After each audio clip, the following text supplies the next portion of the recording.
السلام علیکم خواتین و حضرات، نیوز روم میں خوش آمدید۔ آج کی خبر NCC میٹنگ کے حوالے سے ہے، جو نیشنل سیکیورٹی کمیٹی کے حوالے سے وزیر اعظم شہباز شریف نے آج کی زیر صدارت نیشنل سیکیورٹی کمیٹی کا اجلاس ہوا تھا۔ وزیر اعظم شہباز شریف کی زیر صدارت قومی سلامتی کمیٹی کا اجلاس منگل کو وزیر اعظم ہاؤس میں منعقد ہوا، جس میں وفاقی وزراء، chairman joint chiefs of staff committee, تینوں services chief, air chief marshal, naval chief and army chief شرکت کی۔ سلامتی سے متعلق اداروں کے سربراہان اور دیگر اعلیٰ حکام نے شرکت کی۔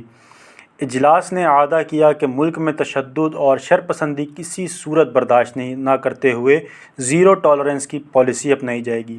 اجلاس نے 9 مئی کو قومی سطح پر یوم سیاح کے طور پر منانے کا اعلان کیا گیا۔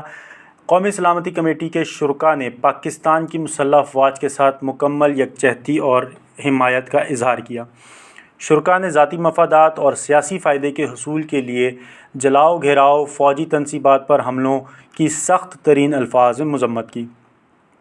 شرکاء نے عزم کا اعادہ کیا کہ فوجی تنصیبات اور عوامی املاک کی حرمت و وقار کی کوئی خلاف ورزی بالکل برداشت نہیں کی جائے گی، اور 9 مئی کے یوم سیاح میں ملوث تمام عناصر کو انصاف کے کٹہرے میں کھڑا کیا جائے گا۔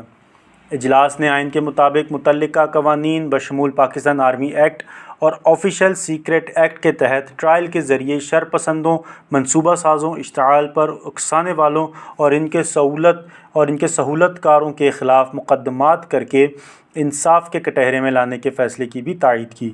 فورم نے واضح کیا کہ کسی بھی ایجنڈے کے تحت فوجی تنصیبات اور مقامات پر حملہ کرنے والوں کے خلاف کوئی رعایت نہیں برتیں گے۔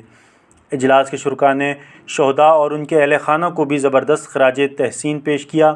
اجلاس نے سوشل میڈیا کے قواعد و ضوابط کے سختی سے نفاذ و قاعدوں پر عمل درآمد کو یقینی بنانے کی ہدایت کی، تاکہ بیرونی سرپرستی اور داخلی سہولت کاری سے کیے جانے والے پروپیگنڈے کا تدارک کیا جا سکے اور اس کا ارتکاب کرنے والے عناصر کو قانون کے کٹہرے میں کھڑا کیا جائے۔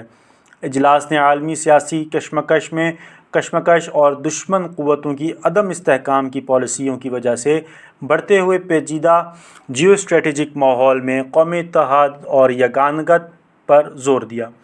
فورم نے سیاسی اختلافات کو محض آرائی کے بجائے جمہوری اقدار کے مطابق مذاکرات کے ذریعے حل کرنے پر زور دیا۔